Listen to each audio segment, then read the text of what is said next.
अस्सलाम वालेकुम नाज़रीन, मैं हूं सना खान और प्रोग्राम है दो रुख। चंद अहम खबरों के साथ अपने प्रोग्राम का आगाज़ करते हैं। सबसे पहले जी, ईरान पर हमला 2-3 दिनों के लिए मौखर किया गया है। लगता है कि ईरान के साथ डील होने का अच्छा मौका है। ट्रंप की ये दोबारा से एक सरगर्मी हुई है जी। मशरिक़ वस्ता तनाज़ा पाकिस्तान एशिया बहरुल काहिल में सबसे ज़्यादा मुआशी खतरात का शिकार है। इसके अलावा जी, ट्रंप का ईरान पर हमला मुलतवी करने का ऐलान, पाकिस्तान स्टॉक एक्सचेंज में ज़बरदस्त तेज़ी, 2000 से ज़ायद पॉइंट्स का इजाफा, बिजली सारिफीन से तकरीबन 9 रुपए फी यूनिट तक इजाफी टैक्स वसूल करने का इंकशाफ सबके सामने आ गया है जी। मुल्क में दोबारा शफाफ और मुनसिफाना इलेक्शन कराए जाएंगे ताकि हकीकी अवामी नुमाइंदा सामने आ सके। मौलाना फजलुर रहमान साहब ने ये दोबारा एक जी ऐलान किया। इसके अलावा जी, बेअमनी की वजह से ताजिर बरादरी खौफ का शिकार है, अमन होगा तो सरमाया आएगा। मौलाना फजलुर रहमान ने एक और छिक्का मार दिया जी, इस पे भी हम आज बात करेंगे। 28वीं तरमीम में वोटर की उम्र बढ़ाने की तजवीज ज़ेर गौर है। राना सनाउल्लाह ने ये ऐलान किया है। इलेक्शन कमीशन आज़ाद कश्मीर से तहरीक इंसाफ की रजिस्ट्रेशन बिला जवाज मुस्तरद कर दी गई। बैरिस्टर गौहर साहब ने ये क्लेम किया है। इन तमाम मामलात पे आज हम बात करेंगे। हमारे साथ स्टूडियोज में मौजूद है जी मुस्तफ़ा कमाल पाशा साहब, जो कि सीनियर तज्ज़ियाकार हैं। उनके साथ मौजूद है जी इदरान खोकर साहब, जिनका ताल्लुक पीपल्स पार्टी से है। अच्छा जी, मुस्तफ़ा कमाल पाशा साहब, सबसे पहला मेरा सवाल आपसे है जी कि अब ये फिर 2-3 दिन का डिले आ गया है अमेरिका की तरफ से। पहले था कि जी पीर को अटैक किया जाएगा। ये जो डिले आया है, इसके पीछे क्या आपको नजर आता है कि कोई मामलात है, या फिर वैसे जिस तरह भी ऑन एंड ऑफ बहुत सारे मामला सामने आए कि आज हम ये कर देंगे और फिर पीछे हो गए, फिर आगे नया एक ट्वीट आया, उसके बाद फिर बयानिया बदल गया। आपको क्या लगता है, इस दफा कोई पीछे हिकमत अमली है या फिर वैसे रैंडमली फिर बयानिया दे दिया गया है? बहुत शुक्रिया इसागा। मेरा एक कैलकुलेटेड ओपिनियन है कि परसेप्शन जो है इस जंग के बारे में वो ये है कि ईरान जंग जीत चुका है और अमेरिका जंग हार चुका है। लेकिन ईरान फातेह नहीं हो सकता, क्योंकि अमेरिका की जो वॉर मशीन है उसका मुकाबला करना ईरान जैसे मुल्क के बस की बात नहीं है। अमेरिका ने ईरान का मिलिट्री जो इंफ्रास्ट्रक्चर है वो तकरीबन तबाह कर दिया है। ईरान का सिविलियन इंफ्रास्ट्रक्चर भी बुरी हालत में है। ईरान की मईशत जो है वो तबाह हो चुकी है, इसमें कोई दूसरी राय नहीं है। 2 हफ्ते पहले ईरान ने 1 करोड़ ईरानी रियाल का एक करेंसी नोट जारी किया था, जिसकी कदर जो है वो 6 और 7 डॉलर में थी। इससे अंदाजा हो सकता है आपको कि ईरानी मईशत की क्या पोजीशन है। अब इतलात ये हैं कि शायद 2 करोड़ की मालियत का करेंसी नोट भी जारी कर दिया जाए। ये चीजें सामने रखते हुए ये देखना पड़ेगा हमें कि क्या जंग जो है वो एक ऑप्शन है। इस बारे में 2 राय पाई जाती हैं। एक राय ये है कि दोनों फरीकैन इस जंग से जान छुड़ाना चाहते हैं, लेकिन कोई भी फरीक हार का दाग लिए हुए मैदान जंग से नहीं जाना चाहता, और बिलखसूस अमेरिका इस जंग से दाग लेकर शिकस्त कर नहीं जाएगा। वैसे तो ये है कि अमेरिका अफगानिस्तान से भी जंग हार के निकला, भागा वहां से, लेकिन उसके आफ्टर इफेक्ट्स नहीं थे। ईरान से अगर अमेरिका जंग हार के निकलता है तो उसकी जो मशरिक़ वस्ता में बिछाई गई बिसात है वो लिपेट दी जाएगी, लिपट जाएगी। वो उसका जो इन्फ्लुएंस है मशरिक़ वस्ता में वो सिफर हो जाएगा, और ये अमेरिका की आलमी हैसियत के लिए भी ज़हर कातिल होगा और अमेरिका की मईशत के लिए भी ज़हर कातिल होगा। इसलिए अमेरिका अपनी मौजूदा पोजीशन को समेट कर जंग बंद करके यहां से नहीं निकलेगा। अब आपका सवाल कि ये जो दिन आगे जा रहे हैं, तो उस बारे में ये है कि अमेरिका जो है उसने अपनी मिलिट्री इंस्टॉलेशंस की पोजीशनिंग कर दी है। ये जितना अरसा ये मुज़ाकरात का खेल जारी रहा है, उतने अरसे के अंदर अमेरिका जो है वो अपनी पोजीशन जो है वो आर्बन हुर्मुज़ में भी اور ایران کو گھیرا ڈالنے والی جگہوں پر بھی اس نے اپنے فوجی بھی تعینات کر دیے, اپنی بیڑے بھی لے آیا, اور ان دنوں میں اس نے اسلحے کے کارگو جہاز بھر بھر کے جو ہے وہ اسرائیل کے مختلف مقامات پر بھی پہنچا دیے ہیں. اس کے ساتھ ساتھ آپ یہ دیکھیے کہ جو امریکہ کی نیوکلیئر سب میرین ہے, اس کی بھی حرکت جو ہے وہ پوری دنیا کے سامنے آ گئی ہے کہ وہ گہرے پانیوں سے نکل کر کم گہرے پانیوں میں آ گئی ہے, مین وہ ان ایکشن آ چکی ہے. پھر ایک خبر یہ بھی آئی تھی کہ امریکہ نے نیوکلیئر بمبر طیارے جو ہیں ان کو بھی, جو دوسری جنگ عظیم کے بعد وہاں پر پڑے ہوئے تھے, ان کو بھی نکال کے ٹاکی شاکی مار کے ان کو دھو دھا کے اپنے فنکشنل پوزیشن کے اندر امریکہ لے آیا. یعنی آپ کے کہنے کا مقصد یہ ہے کہ جن دنوں ہم ہنس رہے تھے ان کی ٹویٹس کے اوپر یا ہم ان کا تمسخر بنا رہے تھے, یہ اپنی لوکیشنز ایڈجسٹ پوری وہ کر رہا تھا. اور اب یہ کل اس نے اپنی جو ان کی وار کیبنٹ ہے اس کے ساتھ بھی میٹنگ کی ہے, اور جو اس کے جنگ کے مشیران ہیں ان کے ساتھ بھی اس نے مشاورت کی ہے. اور یہ مشاورت جو ہے یہ ظاہر ہے کوئی لنچ ڈنر کے لیے تو نہیں ہے نا, یعنی جو اس کے مشیر ہیں جنگ کے, اس کے جو ماہرین ہیں جنگ کے متعلق کی اس نے ان کے ساتھ مشاورت کی ہے. تو میری یہ ایک کیلکولیٹڈ اوپینین ہے کہ جنگ کی تیاریاں جو ہیں وہ بالکل اپنے آخری مراحل پر ہیں, اور دونوں فریقین کی انگلیاں جو ہیں وہ ٹریگر پر ہیں. اب یہ ٹریگر کون پہلے دباتا ہے, کس وقت دباتا ہے, یہ بس now it is the matter of time. تو یہ جنگ جو ہے یہ ہو کر رہے گی, اور جنگ ہی فیصلہ کرے گی, اور اس کے بعد مذاکرات ہوں گے, اور پھر جو جنگ کے میدان کا فیصلہ ہوگا وہ مذاکرات کی میز پر لکھا جائے گا. میں نے کہا حامد خان صاحب نے ہمیں جوائن کیا ہے. اچھا جی, حامد خان صاحب جو کہ تحریک انصاف سے ہیں, سینئر رہنما ہیں, ان سے ہم بات کرتے ہیں. انہوں نے ہمیں کال پہ جوائن کیا ہے. سر آپ کو میری آواز آ رہی ہے؟ جی آ رہی ہے. آ رہی ہے. جی حامد خان صاحب, ایران اور امریکہ کا تنازع آپ کے سامنے ہے, اس میں 2-3 دن کا ایکسٹینڈ ڈالا گیا ہے, ایک تھوڑا سا ڈیلے ڈالا گیا ہے, جبکہ اٹیک کا پھر دوبارہ کہا گیا تھا کہ پیر کو پھر اٹیک کیا جائے گا. یہاں پر ایک اسرائیلی صحافی نے دعویٰ کیا کہ سعودی عرب, قطر اور عمان نے ریکویسٹ کی ہے, امارات نے ریکویسٹ کی ہے کہ آپ تھوڑا سا جنگ کو اور مزید ایکسٹینڈ کریں, کیونکہ اس کے جتنے بھی سرکمسٹانسز ہوں گے اس کا سارا ملبہ ہمارے اوپر گرے گا. کیا کہیں گے آپ اس بارے میں؟ اس کا مطلب آپ پاکستان پہ کرے گا, آپ کہہ رہی ہیں؟ نہیں, پاکستان سے نہیں کریں گے. ایک اسرائیلی صحافی نے یہ لکھا ہے, انہوں نے کلیم کیا ہے کہ سعودی عرب, قطر اور امارات نے ریکویسٹ کی ہے امریکہ سے کہ جنگ کو تھوڑا سا اور مزید طول دیا جائے, بلکہ انفیکٹ بات کی جائے, آپس میں مذاکرات کیے جائے, کیونکہ جتنا بھی ملبہ ہوگا اس جنگ کا, جتنے بھی اثرات ہوں گے وہ ان ملکوں کے اوپر, ممالک کے اوپر گریں گے.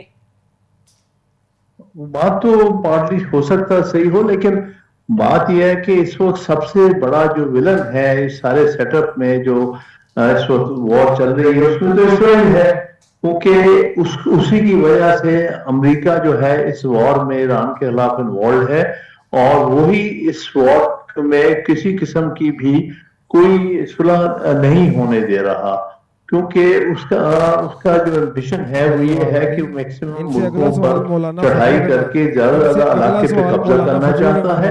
اور اس لیے اگر اس وقت کوئی بات سیٹل ہو گئی ایران اور امریکہ کے درمیان تو اس کا نقصان, اس کو ظاہر وہ جو امبیشن ہے اسرائیل کی وہ ختم ہو جائے گی, کیونکہ وہ جو اس وقت ایکسپینشن کی طرف جا رہا ہے, جس طرح ویسٹ بینک پر قبضہ ہے, اسی طرح پارٹلی انہوں نے سیریا کے حصے پر کیا ہوا, تو اس لیے ان کی یہی کوشش ہے کہ اس جنگ کو طویل جنگ دی جائے اور طویل کیا جائے تاکہ ہم مزید کو علاقے پہ قبضہ کر سکیں, لبنان کے ساؤتھ پر کر سکیں, جو کچھ وہ کر رہے ہیں پیلسٹائن پر وہ کریں. تو بالکل صحیح میں سمجھتا ہوں کہ اس کے پیچھے سب سے زیادہ اسرائیل ہے. اب افسوس کی بات یہ ہے کہ یو اے ای اس وقت کھلا اسرائیل کا ساتھ دے رہا ہے. بالکل, میں قطر اور سعودیہ کے بارے میں یہ بات نہیں کہتا کہ وہ ان کے ساتھ ہیں, لیکن ایک تو ملک کم از کم گلف اسٹیٹ جو ہے وہ کھلا ان کے ساتھ چلی گئی ہے, اور اس کے انٹرسٹ جو ہے اس وقت اسرائیل کے ساتھ چلے گئے ہیں, جو کہ بڑی ہی بدقسمتی کی بات ہے. کہ مسلمان ملکوں کے خلاف وہ ایک زائنسٹ کنٹری کا ساتھ دینے کو تیار ہو گیا ہے یونائٹڈ عرب ریپبلک. اچھا حامد خان صاحب، میرا اگلا سوال آپ سے یہ ہے کہ جو مولانا فضل الرحمان صاحب نے کہا ہے کہ ملک میں دوبارہ شفاف اور منصفانہ الیکشن کرائے جائیں تاکہ حقیقی عوامی لیڈر سامنے آئے، کیا اس بیانیے کے بارے میں آپ کیا کہیں گے کہ یہ بیانیہ کیوں دیا گیا، کہ کیوں اس کے پیچھے کیا بیہائنڈ دا سین نظر آتا ہے آپ کو؟ دیکھیے بیانیہ تو درست ہے، ہم سمجھتے ہیں کہ یہ اس وقت حکومت جعلی حکومت ہے اور جو کچھ بھی یہ اس وقت اسمبلیز ہیں فارم 47 کی ہے، لہٰذا ان کو کوئی لیجٹیمیسی حاصل نہیں ہے. ہاں جو مولانا نے کہا ہے کہ فیئر الیکشنز کرائے جائیں، الیکشنز ہونے چاہیے، لیکن یہ گارنٹی کرنی پڑے گی کہ پہلے یہ جو الیکشن کمیشن موجودہ ہے جو کہ مکمل طور پر ہر قسم کی خرابی اور ہر قسم کی دھاندلی میں ملوث ہے، ان کو ہٹا کے نیا ایسا الیکشن کمیشن بنایا جائے جس کے بارے میں ساری پارٹیز ایگری کرے اور خاص طور پہ پی ٹی آئی ایگری کرے کہ ہم ان سے توقع کرتے ہیں کہ وہ فری اینڈ فیئر الیکشن کرائیں گے. اگر وہ فری اینڈ فیئر الیکشن نہیں کراتے تو پھر الیکشن کرانے کا کوئی فائدہ نہیں. 8 فروری والا ہم الیکشن نہیں چاہتے کہ الیکشن میں ہم جیت جائیں اور اس کے بعد ریزلٹس اس کے راتوں رات تبدیل کر کے تو فارم 47 کے ریزلٹس بنا کے ایک جعلی سی نیشنل اسمبلی کھڑی کر دی جائے. اچھا حامد صاحب، پریویس اگر ہم ریکارڈ کو دیکھیں، اس کو دیکھتے ہوئے یہ بیانیہ اور ہم اگر مطلب ان کا آپس میں مقابلہ بھی کریں ان بیانیوں کا، تو آپ کو کیا لگتا ہے کہ اب اگر دوبارہ الیکشن کیے جائیں گے تو کیا حکمت عملی اختیار کی جائے گی، یا کوئی جس طرح آپ نے کہا یہ تو ابھی کچھ نظر نہیں آتا کہ خاص طور پہ کوئی اس طرح کی ایپس بنائی جائیں یا ڈیجیٹلی آن لائن کیا جائے چیزوں کو؟ دیکھیے ایک چیز آن لائن ہو سکتی ہے اور ہمارا پرانا ڈیمانڈ ہے، یعنی پی ٹی آئی کی ڈیمانڈ 2014 سے میں بتاتا ہوں کہ ایک دفعہ اس وقت ایکٹنگ چیف الیکشن کمشنر ہوتے تھے ناصر نور صاحب، عمران خان صاحب، میں اور ہمارے ساتھ اور ہمارے ساتھی ان سے ملے تھے. ہم نے اس وقت ان کو ریکویسٹ کی تھی الیکشن کمیشن کو کہ بایو میٹرک سے الیکشن کرایا جائے تاکہ الیکٹرانک مشین سے الیکشن انڈیا میں بہت عرصے سے ہو رہا ہے، پاکستان میں ہونے چاہیے تاکہ یہ جو ریزلٹ تبدیل کیے جاتے ہیں اوور نائٹ ڈبے بھرے جاتے ہیں سب چیز ختم ہو. لیکن وہ تو اس وقت اس پوزیشن میں نہیں تھے اور اس کے بعد آج تک آپ کے سامنے ہے، کوئی 12 سال گزر چکے ہیں، پھر وہی کی وہی بات. کیونکہ یہ جو موجودہ سیٹ اپ ہے، یہ جو اسٹیبلشمنٹ ہے وہ نہیں چاہتی کہ یہ الیکٹرانک مشینوں سے الیکشن کرائے جائیں یا بایومیٹرک سے الیکشن کرائے جائیں، ورنہ سب سے بہتر الیکشن تو اسی صورت میں ہو سکتے ہیں. تو بالکل ٹھیک ہے، ہمارا تو پی ٹی آئی کا تو ہمیشہ سے یہی سٹینس رہا ہے کہ ای سی ایم مشین سے الیکشن ہونے چاہیے. جی ٹھیک ہو گیا. جی عدنان کھوکھر صاحب، آپ کیا کہیں گے؟ سب سے پہلے تو ایران والی بات پہ ہم آتے ہیں کہ اب جو چیزیں ایکسٹینڈ کی گئی ہیں، 3 دن 4 دن کا ڈسٹینس ڈالا گیا اور مصطفیٰ کمال پاشا صاحب نے کہا کہ وہ اپنے آپ کو وہاں پر سٹینڈ کر چکے ہیں، امریکہ اپنی پوری پوزیشنز کے اوپر آ گیا. یہ سچویشن رہی اور یہ جو پاکستان، جو مسلمان کنٹریز اب دہائیاں دے رہے ہیں کہ ایران کا ملبہ ہمارے اوپر گرے گا، اور آپ کو کیا لگتا ہے کہ اگر یہ متحد ہو جائے تمام مسلمان، ایک ایران ہی نہیں مانے، اگر یہ سارے متحد ہوتے تو شاید کہیں نہ کہیں ہم بھی اس وار میں پارٹیسپیٹ بھی کر سکتے ہیں اور شاید مسلمان ایک جس طرح نیٹو بنا ہے اس طرح کوئی ہم بھی اس طرح کا کوئی گروپ بنا لیں. دیکھیں کوئی بھی تبدیلی ہے وہ اوور نائٹ نہیں آتی ہے، ود پیسیج آف ٹائم جیسے جیسے حالات بدلتے ہیں الائنسز بھی بدلتے ہیں، جنگی صورتحال آتی ہے، کئی دوست جو ہیں they are converted into the foe اور اینمی، اور کئی دشمن جو ہوتے ہیں وہ آپ کے دوست بن جاتے ہیں. تو ری الائنسز ہوتے ہیں ایز پر جو بھی آپ کی اسٹیٹ انٹرسٹ ہوتے ہیں، ان کے مطابق ہر ایک ملک اپنا فیصلہ کرتا ہے. میں ایز اے پاکستانی میں سمجھتا ہوں کہ ہم بہت زیادہ چیزوں کو ذرا ایموشنل انداز میں دیکھتے ہیں، یہ نہیں دیکھتے. اب Iran what Iran is doing is basically protecting its own interest and geography. تو ہمیں ایران کے ساتھ اگر ہم ان کا ساتھ دے رہے ہیں تو یہ ہمارے اسٹریٹجک انٹرسٹ میں ہے کہ ہم ایک تو ہسٹری کی درست سائڈ پہ کھڑے ہیں اور کھڑا ہونا بھی چاہیے، اور مسلم امہ کا اور امت مسلمہ کا جہاں معاملہ آئے گا 100% ہمیں کھڑا ہونا چاہیے. دوسری طرف اگر ہم دیکھیں تو ویسٹرن بارڈر پہ افغانستان کے ساتھ ہمارے کتنے سارے ایشوز اور کتنے سارے پرابلمز کھڑے ہیں، جو کہ افغانستان طالبان رجیم ہے وہ کلیئرلی انڈیا کے ساتھ جو ہے وہ جا کے سٹینڈ کیے ہوئے ہے اور ہر طرح کے ان کے جو ہے وہ کونسپائرنگ ریلیشنز جو ہیں وہ اب واضح ہیں اور علل ایران ہیں اور آئے دن ہماری ان کے ساتھ جھڑپیں جاری ہیں. تو جو آپ نے ایران اور یو ایس کا جو ایشو ہے اور دوبارہ سے یہ ایک جنگ کی طرف جا رہا ہے, اس پہ میرے جو فاضل کولیگ ہیں انہوں نے ان کی رائے تھی کہ شاید امریکہ نے یہ جو جنگ بندی کی تھی اس میں وہ اپنے ٹروپس کو اور ملٹری آپریشنز کو اور ملٹری مشینز جو تھی اس کو ری پوزیشن ری الائن کر کے دوبارہ سے جو ہے ایک جنگی صورتحال میں آنا چاہتا تھا. میرا خیال ہے کہ یہ جو جنگ کو روکنے کی جو صورتحال تھی اس میں ڈیفینیٹلی پاکستان اور پاکستان کی جو اس وقت لوگ رن کر رہے ہیں ان کی حکمت اور دانشمندی تو شامل تھی, لیکن ساتھ ساتھ یو ایس کے امریکہ کے جو اندر کے حالات ہیں, کانگریس کے سے جو وار ڈیکلریشن جو ویتنام کی وار کے بعد وار ڈیکلریشن کی ریکوائرمنٹ ہے 1973 کا ان کا لا ہے, وہ یہ کہتا ہے کہ کلوز 2 کے تحت پریزیڈنٹ آف یو ایس جو ہے اس کو یہ اتھارٹی تو حاصل ہے کہ وہ کسی بھی ایمرجنسی سچویشن میں کوئی بھی ملٹری آپریشن وہ انیشیٹ کر سکتا ہے, لیکن وہ ملٹری آپریشن 60 دن سے بیونڈ نہیں لے کے جایا جا سکتا. تو ہم نے دیکھا کہ 60 دن جیسے ہی کمپلیٹ ہوئے, even Trump had no option but to stop this war for a time being. تو یہ یو ایس کے اندر کے انٹرنل سچویشن تھی, کانسٹیٹیوشنل ایشوز تھے جن کی وجہ سے میں سمجھتا ہوں کہ ٹرمپ کو یہ اس ملٹری آپریشن کو روکنا ہی روکنا تھا, کیونکہ اگر 60 دن کے بیونڈ جانا ہے تو پھر وار ڈیکلریشن کانگریس سے آتھورائزیشن لینا article 1 of the U S constitution کے تحت وہ مینڈیٹری ریکوائرمنٹ تھی.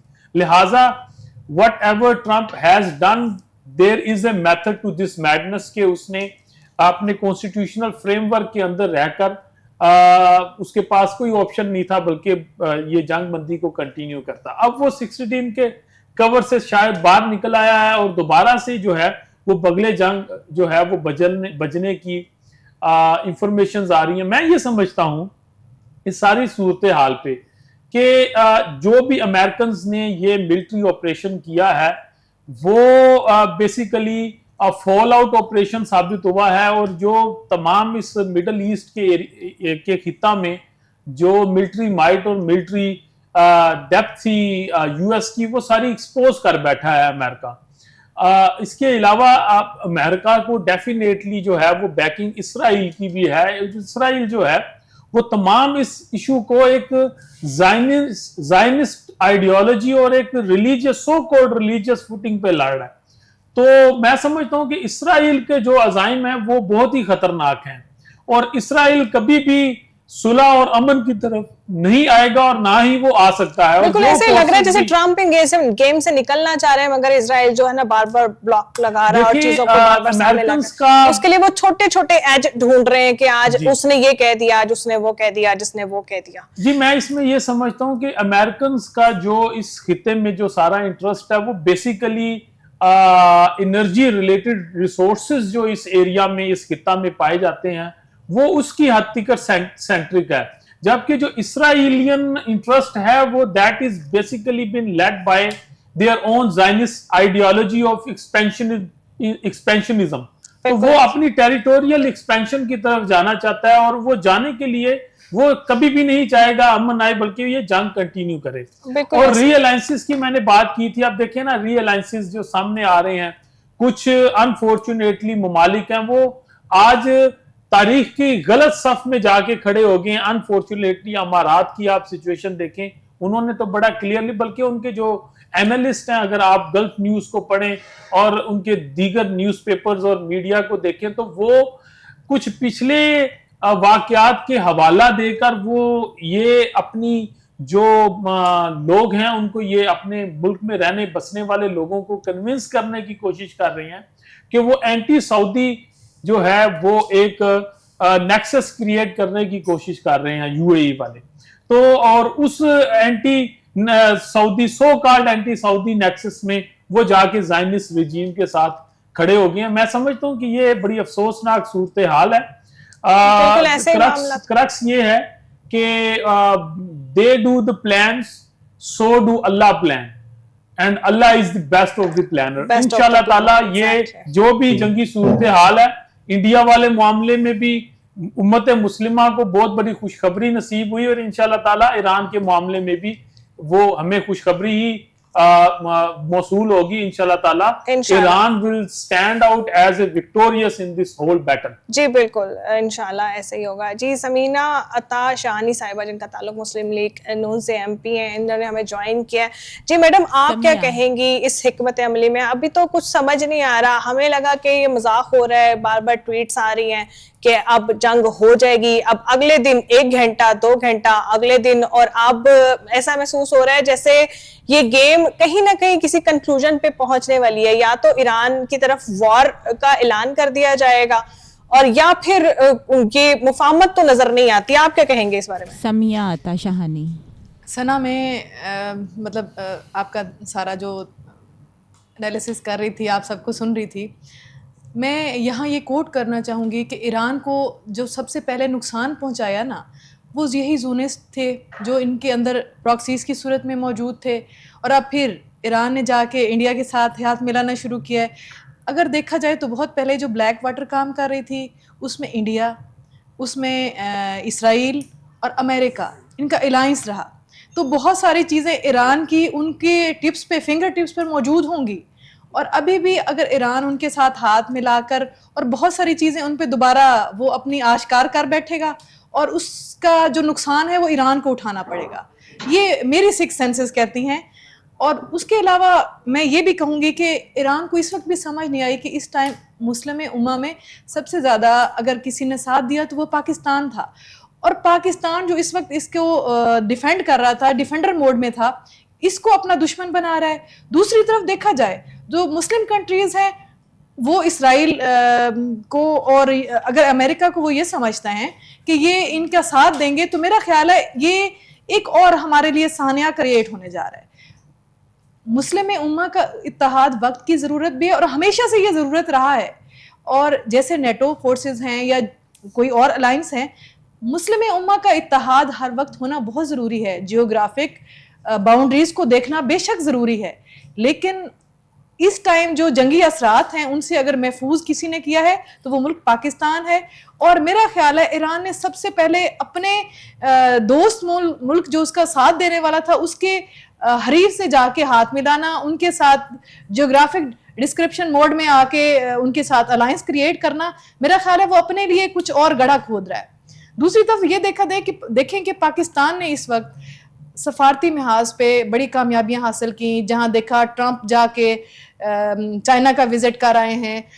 मुझे लगता है कि अमेरिका चाह रहा है कि वो इसराइल की जो बनाई गई बाउंड्रीज हैं उससे बाहर निकल के अमन की तरफ जाए. लेकिन मुझे ये भी लगता है कि इसराइल कहीं ना कोई सानिया खुद से क्रिएट करवाकर अमेरिका को उसमें इंडल्ज रखना चाहता है, और अमेरिका उस पर इस टाइम अमेरिका ट्रंप को लगता है कि wastage of money, wastage of power हो रही है, और मेरा ख्याल है वो इसे बाहर निकलना भी चाहता है. लेकिन मुझे लगता है इनके पीछे कोई ऐसा ना ऐसा मुआहदा मौजूद होगा जिसकी वजह से ये दोबारा जंग करने पे मजबूर हो जाता है. लेकिन इस जंग के सिनेरियो से निकलना, अगर ट्रंप भी निकल पाता है, ईरान भी निकल पाता है, तो ये बड़ी कामयाबी होगी. और दुनिया में अमन कायम रखने के लिए इस टाइम सोशल मीडिया का दौर है ना, हमें फौरन पता चल जाता है कि कौन सा कंट्री क्या कर रहा है. पहले किसी और दौर में अखबारों में चीज़ें आती थी, अब तो मिनटों सेकंडों में सारी की न्यूज़, ईरान की न्यूज़ हम तक पहुंच जाती है, अमेरिका की न्यूज़ हम तक पहुंच जाती है, इंडिया की न्यूज़ हम तक पहुंच जाती है. एक ग्लोबल वर्ल्ड है ना, ग्लोबल वर्ल्ड में एक मक्कारी से मैं कहती हूँ दूसरे को मतलब कमज़ोर करना, खुद को डोमिनेटिव दिखाना, ये चीज़ें बड़ी आसानी से मिल जाती हैं. सारे सब कुछ आपको भी पता चल जाता है, मुझे भी पता चल जाता है. हर पहला शहरी जानता है कि कौन यहाँ जालिम का किरदार अदा कर रहा है. अब ये देखें कि जो लास्ट हमने जंग के जो स्टार्ट देखा, आप देखें उसमें जुल्म कौन कर रहा था? अमेरिका जालिम का किरदार अदा कर रहा था. इस टाइम आप ये बताएं, जुल्म रहे और अमन भी हो, क्या मुमकिन है? तुम ही कहो. मैं ये कहूंगी कि जब तक जुल्म नहीं ना खत्म होता पूरी दुनिया से, तो ये जंग, वार एंड टेरर सिचुएशन रहती है. हर मुमकिन कोशिश करनी चाहिए, हर मुल्क अपना पॉजिटिव किरदार अदा करे. अमेरिका को भी अपने असले की नुमाइश से निकलकर अपनी बाउंड्रीज की तरफ जाना चाहिए। बस सुपर यही पावर बात है ना, जस्ट सुपर हमारा पावर होना होने का है। मतलब हरगिज ये नहीं है कि आप हर किसी को डिस्टर्ब करते रहे, हर किसी किसी की की चौधरी बनने की बाउंड्रीज ना अमेरिका को समझाते जरूरत है रहे। ना इसराइल को जरूरत है। जी बिल्कुल ऐसे ही है जी। मुस्तफा कमाल और साहब, इस्लाम तो हमेशा से है ही, अमन का दर्स अमन देता का है। दीन है। और वो आप देखें कि हमारा मुल्क पाकिस्तान अमन का कितना एक उसने बेहतरीन किरदार अदा किया है। सफारती ताल्लुकात को बेहतर करने के लिए बड़ा मस्बत किरदार अदा किया है। यहाँ अमेरिका को भी अपना रोल प्ले करने की जरूरत है। और ज़ूनिस्ट कल्चर इसराइली किसी के भी दोस्त नहीं है। बिल्कुल ऐसे ही है। और मैं हिटलर के इससे एग्री करूंगी कि हिटलर ने इनके साथ बिल्कुल सही किया था। ये लोग इस काबिल नहीं थे कि इनको छोड़ा जाता। जी ठीक हो गया जी। मुस्तफा कमाल पाशा साहब, आप क्या कहेंगे? अब फिर टैक्सेस जो है ना बिजली के ऊपर फिर बढ़ा दिए गए हैं, 9 रुपए फी यूनिट तक इजाफी टैक्स वसूल किया गया है एक आम आवाम से। और दूसरी तरफ मौलाना फजल रहमान का जो पैगाम सारी दुनिया के लिए कि अब हम जो पुरअमन किस्म का जो इलेक्शन करेंगे, ये दोनों मामलात आपको क्या लगता है कि ये दोनों मामलात हमारे जैसे कौम के लिए जो पिछला अपना माजी भी याद रखते हैं, कभी भूलते ही नहीं, ये कैसी बातें अब चल रही हैं? और सबसे पहले तो टैक्स पे बात करें ना हम, कि ये जो यूनिट बढ़ा दिए गए हैं, टैक्सेस हमसे वसूल किए गए, और आम सारिफ आम बंदा जो घर में आम बिजली इस्तेमाल कर रहा है उस पर भी इतना टैक्स, क्या इंसाफ मिलेगा? बात यह है कि ये जो मौजूदा इत्तेहादी हुकूमत है जो शहबाज शरीफ साहब की क़यादत में गुज़श्ता 4 साल से, और अगर हम केयर टेकर का भी बीच में डाल लें तो 5 साल बनते हैं, 5 सालों से ये लोग हुकूमत कर रहे हैं। इन्होंने, आपको पता है कि 97,000 अरब रुपए का, यानी जो हमारा मजमूई कर्जा है वो 97,000 अरब रुपए तक पहुंच चुका है। पाकिस्तान की मईशत जो है, हम कहते थे कि इमरान खान ने मईशत का दिवालिया निकाल दिया है और वो दिवाला होने वाली है। इन हुक्मरानों ने पाकिस्तान की मईशत के साथ वो कर दिया है कि जो इनको लाने वाले हैं वो भी पछता रहे हैं कि यार हमने क्या किया है। मुझे एक बंदा ऐसा नहीं मिलता इस वक्त जो कि झोलियां उठा उठा के इनको बददुआएं ना दे रहा हो। देखो, इन्होंने टैक्सों की, मैं आपको छोटी सी मिसाल देता हूं, अरबों रुपए इन्होंने टैक्स एहलकारों को दिए कि इनके पास गाड़ियां नहीं हैं, इनकी तनख्वाहें ठीक नहीं है, इनको सहूलतें दी जाएं। अरबों रुपए इन्होंने खर्च किए, वो टैक्स के टारगेट पूरे नहीं कर सके। टैक्स के टारगेट किसने फिक्स किए? FBI ने इनको दिए ना, खुद ही उन्होंने इकट्ठे कर रहे थे, खुद ही टारगेट रखा। इस साल की हालत ये है कि जो टैक्स कलेक्शन का टारगेट था वो 2 बार रिवाइज किया है इन्होंने, कम किया। यानी साल के आगाज में जो टारगेट रखा था 6 महीने के बाद उसको कम किया, उसके बाद 3 महीने के फिर बाद दोबारा कम किया, और वो टारगेट भी ये पूरे नहीं कर सके। और इन्होंने अवाम के साथ, यानी जंग की आड़ के अंदर, ये ईरान अमेरिका जंग की आड़ के अंदर 197 रुपए की जो लेवी है वो पेट्रोल के अंदर लगा दी है। ये जुल्म नहीं है, ये जुल्म नहीं है, ये अल्टीमेट, मैं कहता हूं, कौम के साथ रेप करने के बराबर है। और अब अवाम के अंदर यानी एहतजाज करने की भी शक्ति जो है वो बाकी नहीं रही है। उसकी वजह यह है कि मईशत जो है वो 2% से नीचे चली गई है, उसकी ग्रोथ, टैक्स रेवेन्यू इकट्ठे नहीं हो रहे, और जो ये कर्जे लेते जा रहे हैं, अब इनका सिर्फ एक ही टारगेट है कि कर्ज देने वाला जो है IMF, उसको हम खुश करें। 9 टैक्स मजीद लगाने का उसने कह दिया है, और हमने, शहबाज शरीफ साहब की हुकूमत ने उसको आमना व सदकना कर लिया है। अवाम पर टैक्सों का मजीद बोझ नए बजट में डालने की तैयारियां हो रही हैं, और ये हुकूमत पाकिस्तान की तारीख में इससे ज्यादा अनपॉपुलर हुकूमत हमें देखने में नहीं मिल रही। और अब आपने सर सोशल मीडिया पे तो इतनी एक्टिव है जी, सोशल मीडिया पे तो बहुत एक्टिव है। सोशल मीडिया पे तो इमरान खान की पार्टी भी बड़ी एक्टिव थी। ये गेम जो वोटर है वो सोशल मीडिया पे तो नहीं है ना, असल वो है जो डब्बों में डाले जाएंगे वोट। और ये मुस्लिम लीग को तकरीबन 45 साल हो गए हैं इस मुल्क पर वक्फों से डायरेक्टली इनडायरेक्टली हुकूमत करते हुए। ان کی کارکردگی اچھی تھی، لیکن اب کچھ لوگوں کا کہنا یہ ہے کہ شہباز شریف صاحب جو ہے وہ مسلم لیگ کا مکمل طور پہ جنازہ نکال کے جائیں گے، اور وہ یہ انتقاماً یہ حرکتیں کر رہے ہیں کہ اس ملک کے معیشت کی لٹیا ڈبو دی جائے، عوام جو ہے وہ مکمل طور پر نون لیگ سے متنفر ہو جائیں، اور پھر یہ ان کا انتقام جو ہے یہ پورا ہو جائے۔ بالکل نظر تو کچھ ایسے ہی آ رہا ہے۔ جی حامد خان صاحب، آپ کیا کہیں گے؟ الیکٹریسٹی کا جو سینیریو سامنے آیا ہے کہ 9 روپے فی یونٹ تک اضافی ٹیکس وصول کرنے کا انکشاف ہوا ہے ایک عام بندے کے ساتھ، جو بھی حکومت آتی ہے جس چیز کے بارے میں دعویٰ کرتی ہے، ایسا کیوں ہوتا ہے کہ جب وہ حکومت اپنا پیر جما لیتی ہے، اپنی جڑیں بنا لیتی ہے، تو سب سے پہلے وہی چیز عوام سے کھینچ لی جاتی ہے؟ کیا کہیں گے اس بارے میں؟ یہ تو حکومت کا ایسے ہی ناجائز حکومت سمجھتا، یہ تو لوگوں کے جو ہے ووٹوں سے نہیں آئی ہے، اس کو تو برٹش اسٹیبلشمنٹ لے کے آئی ہے لوگوں کے ووٹوں کے برعکس، تو اس لیے ان سے ہم کوئی بھی اچھے اسٹیپ لینے کی توقع نہیں کر سکتے اور نہ کر رہے ہیں۔ اور بالکل ابھی جو بات کر رہے تھے بالکل صحیح کہہ رہے تھے، انہوں نے جو ملک کی معیشت کا جنازہ نکال دیا ہے اور ان کو کوئی پرواہ نہیں پڑی کہ ملک کی معیشت کہاں جاتی ہے، اپنی عیاشیوں میں پڑے ہوئے ہیں، مہنگے سے مہنگی گاڑیاں خرید رہے ہیں، مہنگی سے مہنگی جہاز خرید رہے ہیں اور قرضے پہ قرضہ چڑھایا جا رہا ہے۔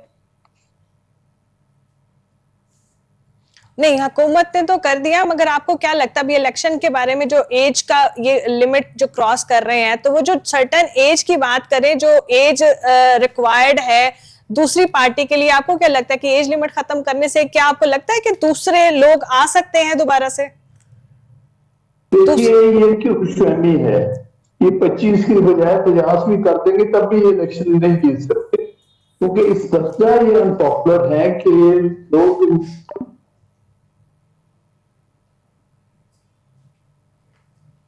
جی میرے خیال سے سگنس کا ایشو ہو گیا۔ جی عدنان کھوکھر صاحب، جی مس آپ اپنی باری پہ بس عدنان صاحب کے بات کر کے پھر آپ کی باری آنے والی ہے۔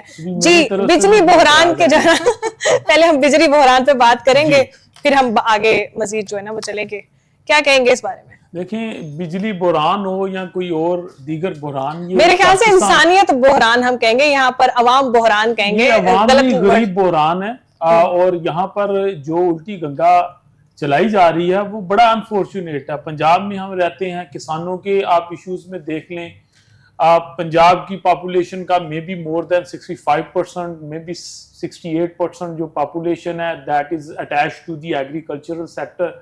کیا کیا جا رہا ہے ایگریکلچرل سیکٹر کے ساتھ؟ لاسٹ بجٹ آپ بجٹری سٹیٹمنٹ ٹیبل 12 کو پڑھ لیں، وہ یہ کہتا ہے کہ جو کسان پیکج تھا وہ 7,000 ملین تھا فور ہول پاکستان، جو فیڈریشن نے بجٹ ایلوکیٹ کیا 7,000 ملین اونلی، اور جبکہ اس کے برعکس صرف اور صرف پنڈی کی جو میٹرو تھی اس کو 7,300 ملین مین 300 ملین مور دین دی کسان پیکج، یعنی پورے کسان پاپولیشن کو جو 65% آف دی ہول پاپولیشن ہے اس کو آپ کتنی کسان پیکج کے ذریعے کتنی سبسڈی دے رہے ہیں، اور ایک صرف راولپنڈی میٹرو کو کتنی دے رہے ہیں؟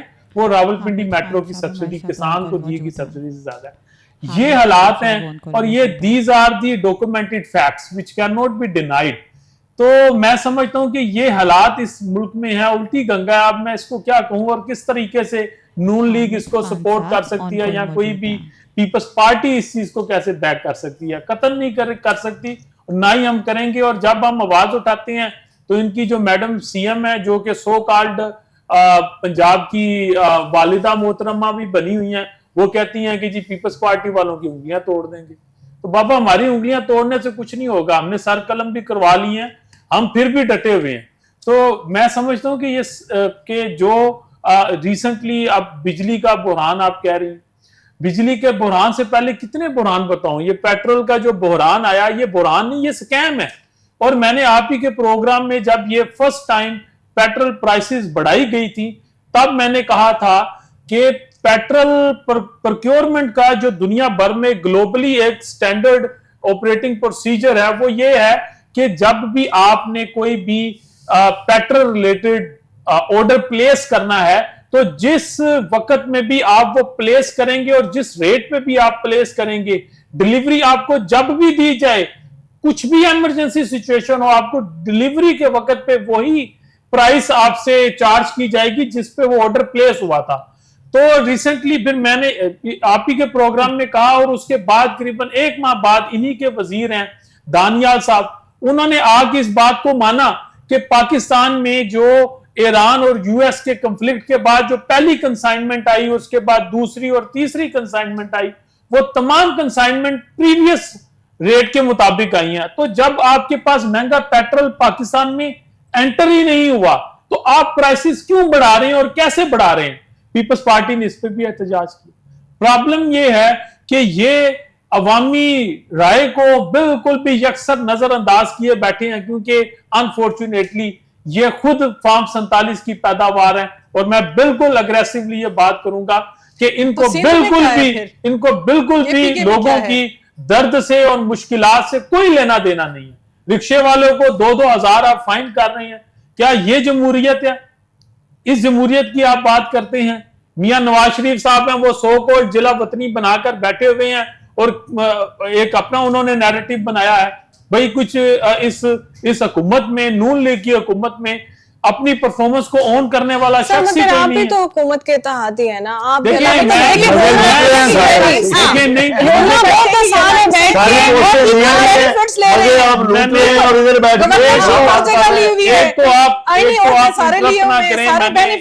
तो मैंने मुस्तफा साहब की बात में इंटरप्ट किया, ये तहजीब के अगेंस्ट है, ना मैंने मैडम की बात में इंटरप्ट किया। इंटरप्ट करेंगे तो फिर प्रोग्राम आगे नहीं चलेगा, डिसेंसी से चलना चाहिए।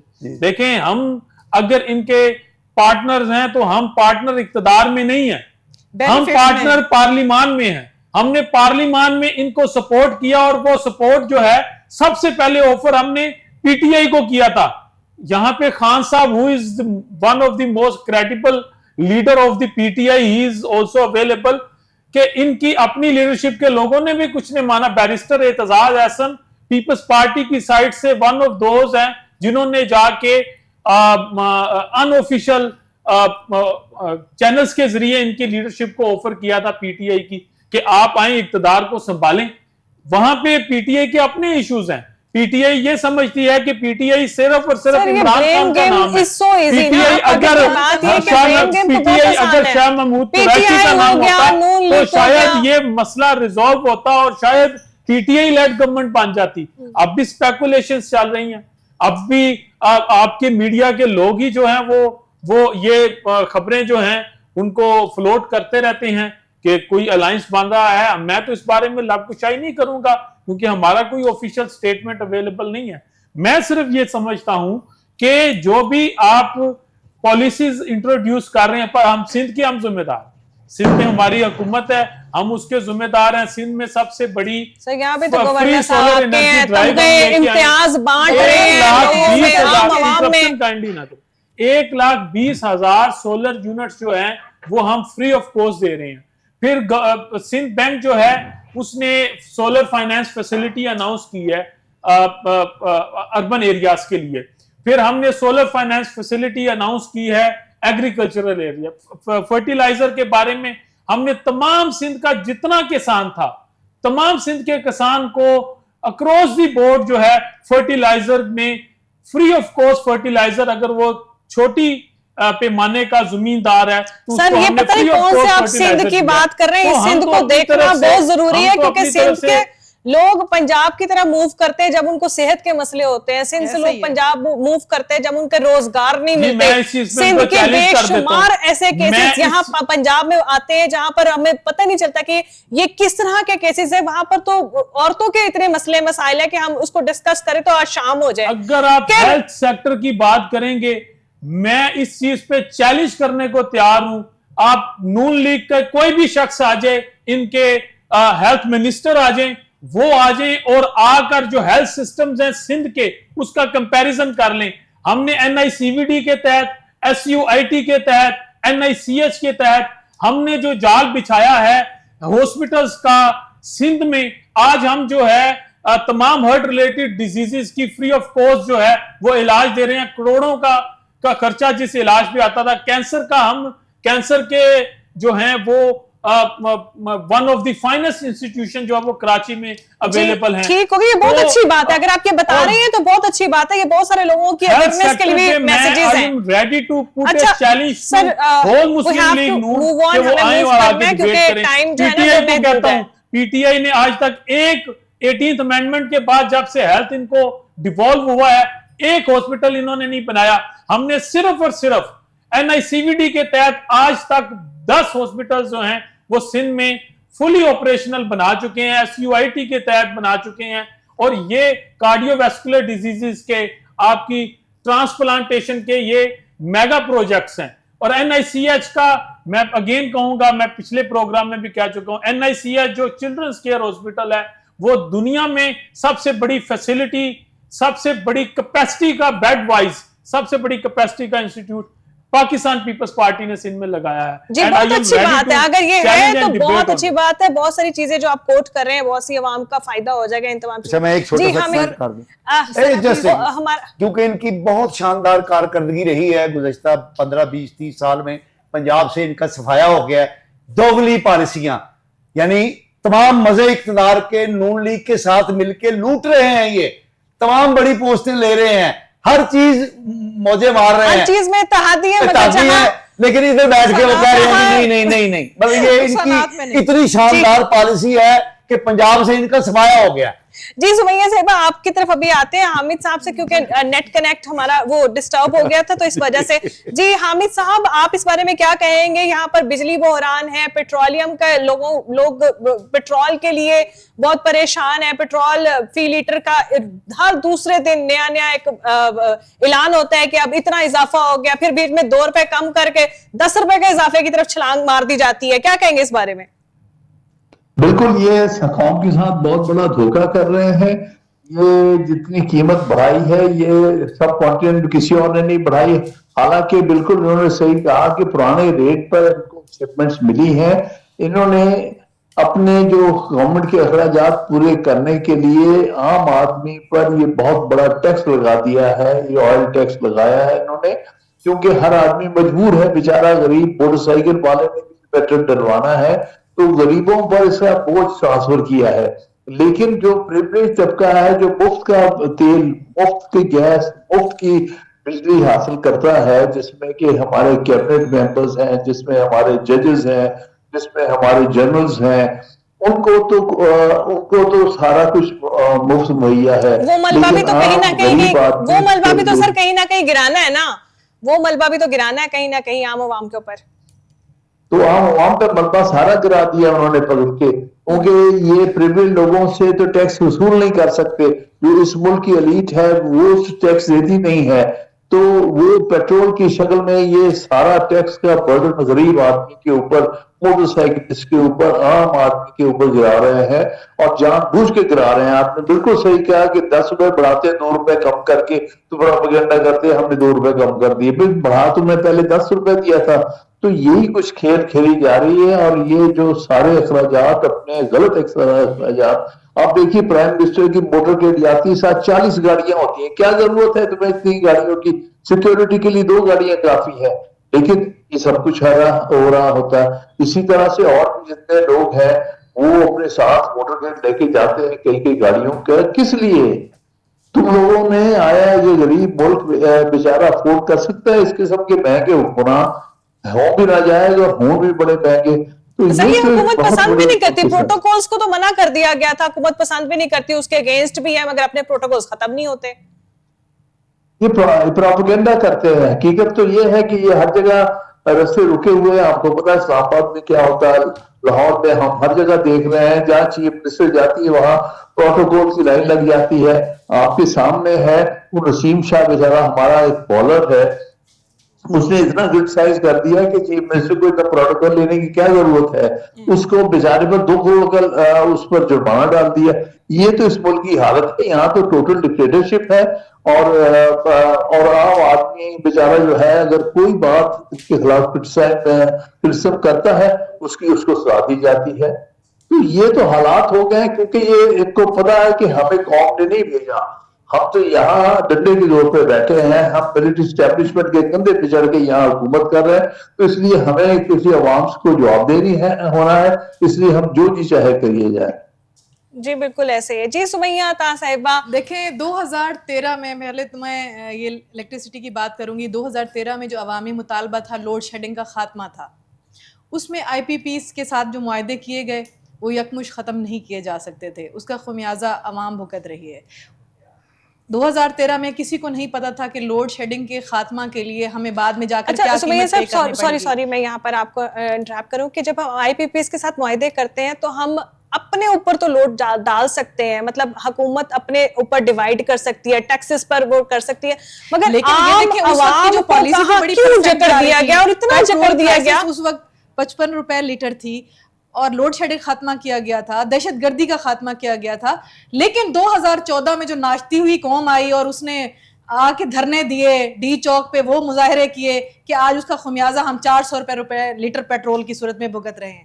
2023 میں اچھا ان کے ناچنے سے, سڑک کے اوپر ان کے ناچنے سے پیٹرول کی قیمت زیادہ ہو گئی. آر ٹی ایس وہ موٹر سائیکل گاڑی پہ ناچتے ہوتے تھے. بالکل, یہ انہوں نے وہ کتنے دن دھرنے رہے. دیکھیں سنیں, 55 روپے لیٹر پیٹرول پہ عوام نے جو دھرنے ڈالے اس کا خمیازہ ہم بھگت رہے ہیں. وہ تو بھگت گیا نا, آپ نے کیا کیا ہے. 2018 عمران خان نے تو جو بربادی کرنی تھی کی, آپ نے آ کے تو بالکل اتار دیا. ایشین ٹائیگر بننے کے قریب تھے 2018 میں. بس تھوڑا سا فاصلہ رہ گیا تھا, عمران خان نہ آتا تو پاکستان کو شہباز شریف صاحب جو ہے ٹائیگر نہیں, میں کہتا ہوں ببر شیر بنا دیتے. کمال باتیں آپ کر رہے ہیں, بیڑا گرس کر کے رکھ دیا ہے پارٹی کا بھی ملک کا بھی, اور لوگ جھولیاں اٹھا کے بٹوان رہے ہیں. کی صورت میں اس وقت بتایا جا رہا تھا کہ پاکستان کی جو معیشت ہے وہ اس حد تک عمران خان خود بتاتے تھے ڈوب چکی ہے کہ وہ اب جو ہے اس کو عمران خان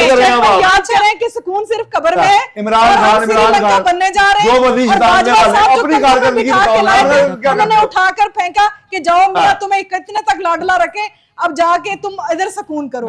جو فرمایا کرتے تھے روٹی 2 کی بجائے 1 کھا لیں, جو فرماتے تھے یہی بات ہے. آپ تمام مہمانوں کا بہت بہت شکریہ. اصل بات اور اصل حقیقت یہ ہے کہ جو حکومت میرے پروگرام کا ٹائم ختم ہو گیا ہے, جو جس طرح کے ڈائیورس بول کر آئے ہیں آپ کے پاس, ہم آپ کو بجلی جو ہے نا وہ سستی دیں گے, پیٹرول سستا کر دیں گے, لوگوں کو روٹی ان کے گھر بیٹھ کے ملے گی, عام عوام بالکل نہیں مرے گی. وہ تمام حکومتیں جو دعوے کریں گی وہ آ کر سب سے پہلے آپ سے وہی چیزیں چھین لی جائیں گی, کیونکہ حکومت کے دعوے ایسے نہیں ہوتے, پیچھے کوئی نہ کوئی بات ہوتی ہے. اس کے ساتھ ہی مجھے ثناء کو دے اجازت, پھر ملیں گے اگلے پروگرام میں, تب تک کے لیے اللہ حافظ.